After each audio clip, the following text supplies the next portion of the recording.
Well, Deborah Hutton has one of the best-known smiles in the country, but she hasn't had as many reasons to flash her trademark grin lately.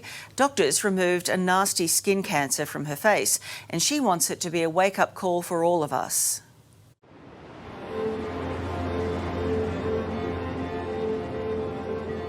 This is cancer. It's cancer. I was just in shock, and I remember being told about it, and I kind of just burst into tears. Deborah Hutton, that famous face like we've never seen before. She's an Australian media icon, gracing the covers of magazines since the age of 16. A career watched and envied by so many. Don't miss the winter sale at Grace Brothers. I certainly won't. Editor of the Australian Women's Weekly for a decade. Celebrity ambassador, TV presenter. Come and join me on my new show, Find Me a Beach House. And former model. Her beauty, her trademark. Your face is so recognisable, and it's been your business. It's been my business. Your trade for such a long time. Yeah, and that's confronting. It was confronting to me because I go, okay, so what other career am I going to have now? Because I'm just like half a face. And look, I'm not going to lie. You know, when the stitches came out, it hurt like a son of a bitch. But I just cried because I saw what was left. I went, oh, wow, okay. What was left after recent facial surgery to remove aggressive skin cancers. An image she posted on social media for the world to see was a wake-up call for many. The photo you put up on Instagram has drawn so much attention, but you said you ummed and ahed about putting that up. Why did you hesitate? It's a very brutal shot. It's confronting, and it spoke to me, and I thought, people need to see this. So I posted it. I was like, you know what, there's a lot of people out there that have been through similar things. There's a lot of people out there that need to go through similar things. There's a lot of people that need to get their head out of the sand, move your ass, go and get your skin checked. There were hundreds upon hundreds of comments underneath that picture. Most ever, yeah. This one I thought was probably the most powerful. It reminded me to make an appointment with a dermatologist regarding a change that I'd noticed on the skin of my nose and have now got a treatment plan in place. I will always be grateful to you. Yeah. I cried a lot. It actually brought me to tears because there's a lot of people who just poured their hearts out to me on that. Deborah's no stranger to skin cancer.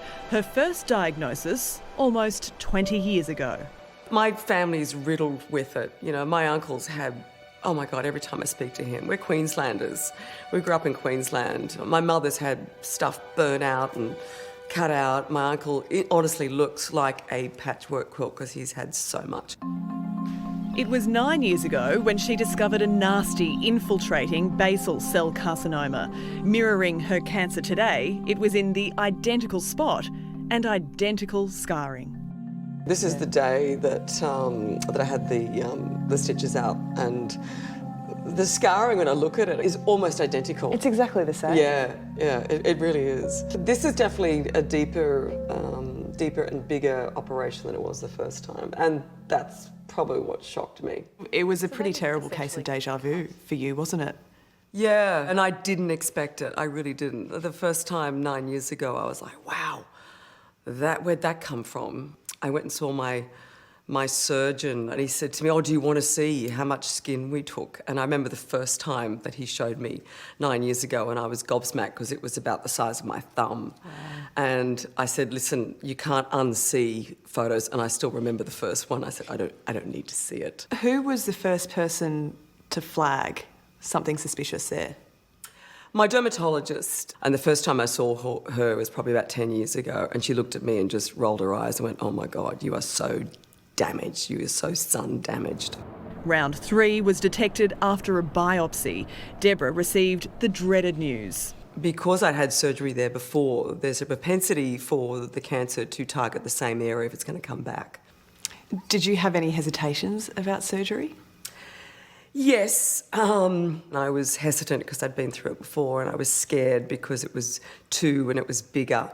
And I sit there going, well, So what am I going to lose? A lip? Do I lose half my nose? This is my calling card. This is what I've made a career. Business? This is my business. This is my face. And so it's very confronting.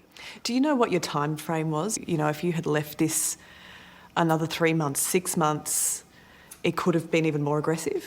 That's the feeling I got. I had a mate come to pick me up from surgery and they said, don't go and buy a lottery ticket today. She's already won the lottery.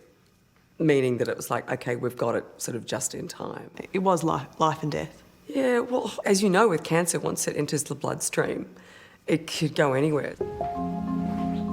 Deborah has now come to terms with the fact her scars will heal. When we first met, it was just 3 weeks after surgery.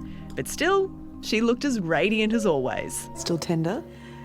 It's tender, it feels thick. It feels like I've still got wadding inside the skin. So my smile's not quite back yet. When I came out of surgery in the first couple of days, I was like, and then it's sort of gradually there. And it's attached to the top lip. Stitches to come right down over the top.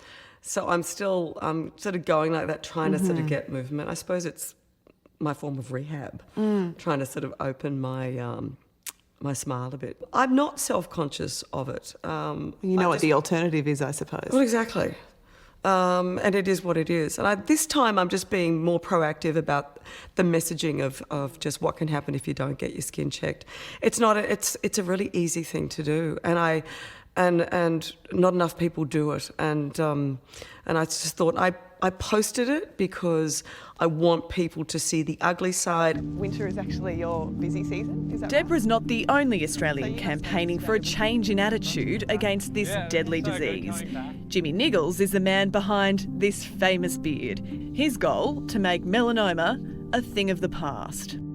Jimmy, what inspired you to start beard season? One of our best mates, Wes Bonney, passed away from melanoma back in 2010. We just couldn't believe that something like that had happened to someone so young. So we all came up with this idea called beard season. Every time someone asks you about your beard, you tell them it could save your life and tell them to get checked.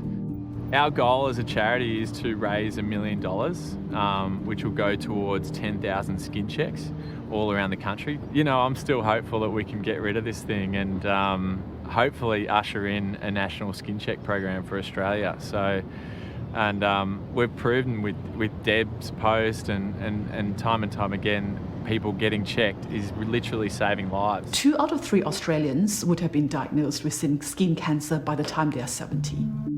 Skin cancer surgeon Professor Sydney Chun from the world-class Chris O'Brien Lifehouse Treatment Centre. Most skin cancers, if diagnosed and treated early, are curable.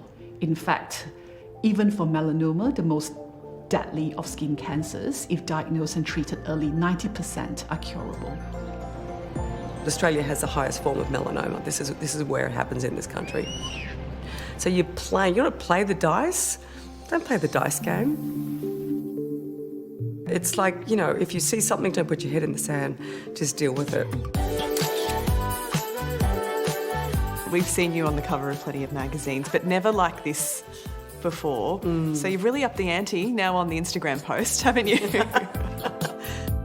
I want to show the scar. I want to show that there's, you know, that we've got to own our health. Our health is the most important, and let's just own it. Let's get this story out there. Your career has always been built on your face. Do you feel now as though it's more valuable than ever, though, in the message that you've been able to get out there? Yeah, that's a good point. I think perhaps it's a first time I've given it a real heartwarming message to people. It's been my briefcase. You know, people arrive with diplomas and degrees and stuff like that. I've never had any of that. I've had this, and I've been very fortunate to use it, and I've had a career that I've enjoyed. This is a really important message, whether it be skin cancer or anything, any kind of thing that you're worried about, that you listen to your intuition and listen to it and act on it. Well, you've hit the jackpot once. You won the lottery once, didn't you? Yeah, yeah. And that's it. It's early detection. Exactly. That's why you've got to be on the front foot. Well, it is great to see you looking so well.